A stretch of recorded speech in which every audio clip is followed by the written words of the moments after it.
was born and raised in Southern California, Orange County specifically. I grew to love skateboarding and going to the beach and surfing, swimming. I was like every other kid. I like to goof off in class, make jokes, make fun of people, whatever. And, sometimes teachers, they would like to single me out because of who my dad was. They would say, "Oh, Jonathan, I'd expect more from you, seeing as who your dad was." And, when you're a young kid, you take that to heart. People are expecting more from you. I just wanted to be like everybody else. I just wanted to blend in. As the age of innocence was lost, I began to resent this question. "Little Jonathan, are you going to grow up to be bald like your dad?" No, they wouldn't say that. They would ask me, obviously, "Are you going to grow up to be a preacher like your father?" I wanted to be known as Jonathan Laurie, not as the son of Greg Laurie, not as the son of the famous pastor and evangelist. I wanted to be known as my own person. I wanted to prove to them and to myself that I could be my own person, that I didn't have to follow my father's footsteps. So, when I was 16, a friend persuaded me to try smoking marijuana with him for the first time. I still remember quite vividly that first time. I remember we were at his house. It was in a backyard. I remember being scared. Let's fast forward 6 months now. I'm getting high 3-5 times a day. I'm now drinking alcohol as well, smoking cigarettes.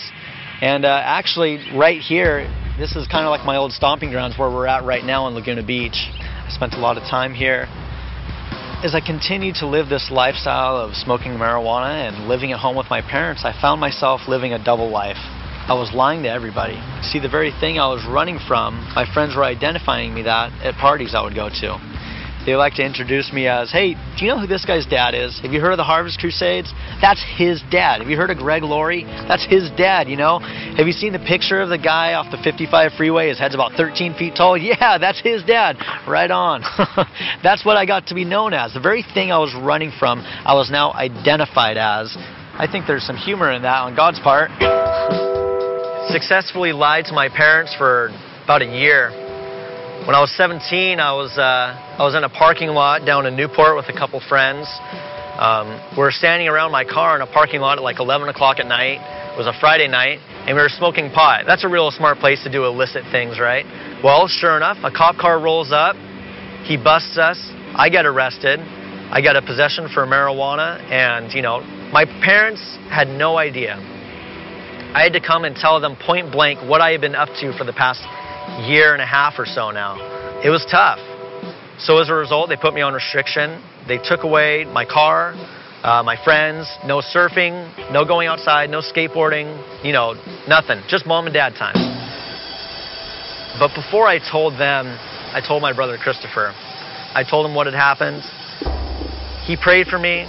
He encouraged me to seek accountability and to get new Christian friends.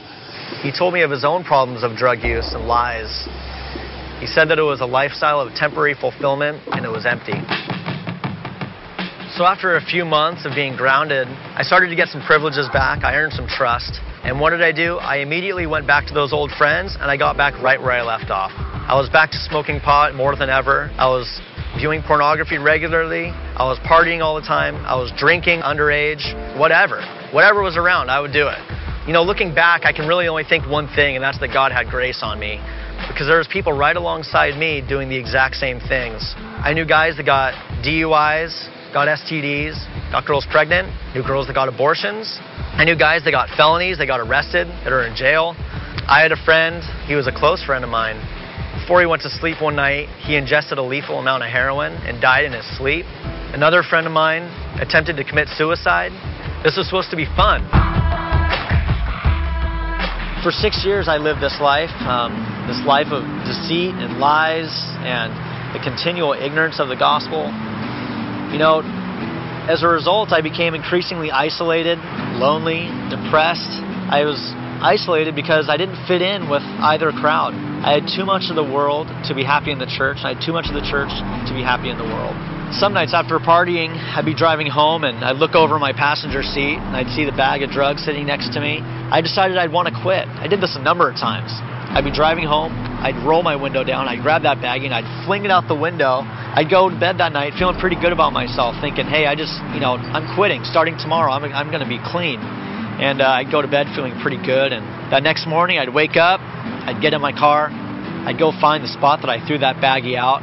I'd go back over to it, I'd pick it up, brush it off. It was usually run over by a couple cars. Sometimes it was wet, smashed, and gross. And I'd bring that baggie back into my life. I was addicted. I was never really fully honest with anybody, but the one person that I did share with more than anyone was my brother Christopher. One day we were driving in the car, and he looked over at me, and after sharing some stuff that had been going on in my life, he asked me, "Jonathan, what's it going to take?" You see, we were talking about giving my life to Christ. He asked me what it was going to take, and I don't remember what my response was. I probably blew it off to some degree. I probably said something along the lines of, oh, I'm just having fun, I'm not hurting anybody, I've got all the time in the world. So while I don't remember what my answer was that day, his question really stuck with me. On a Thursday morning at my job, my boss came to me and he asked me how everything was going. The boss happened to be a friend of our family, and he asked me how my day was going. I responded, it was pretty good. And then he showed back up again about an hour later with a police officer friend of ours also. They told me at that point that I should come with them. I need to go home. When we got into my neighborhood, we rounded the corner. I looked in front of my house and I saw my father weeping. And I saw him collapse on the ground in front of our house. I didn't know what to make of it. As I got out of the car, a friend of ours got up and walked up to me, grabbed me by the shoulder, looked me in the eyes, and told me, "Jonathan, Christopher died." There's a different sunrise. I felt vacant. I was vacant. I didn't know how to respond to it. My only brother was gone. The only person I was ever truly honest with now wasn't on earth anymore. After everybody had left our house, things began to settle, and I really began to wonder what this meant. Instantly, Christopher's words popped back into my head. What's it going to take? What's it going to take for you to give your life to Christ? And I knew what I had to do. I went into my room, I grabbed my drugs, my alcohol, pornography, cigarettes, whatever. You see, I still was hiding everything from my parents, so I had all kinds of hiding spots. I put it all on my bed in front of me, and I asked Christ to come into my heart. I prayed for Him to forgive me. I prayed for Him to not only take the addiction away from me, but the desire to do these things as well. And He's been faithful to do that.